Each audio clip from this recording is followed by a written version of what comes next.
नमस्कार भाई मैंने ई श्रम कार्ड को नहीं आज मु चारोटी बड़ खबर नहीं आसी।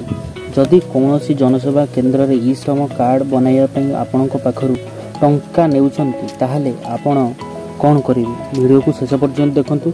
चलंतु आरंभ करिया। गोटिए मोबाइल नंबर रे 3 अधिक ई श्रम कार्ड करा जाई परिबो नाही। द्वितीय ई श्रम कार्ड रे नोमिनी रो विवरण देबाकू पड़िबो। ई श्रम कार्ड रे बैंक खातार विवरणी देबा अनिवार्य।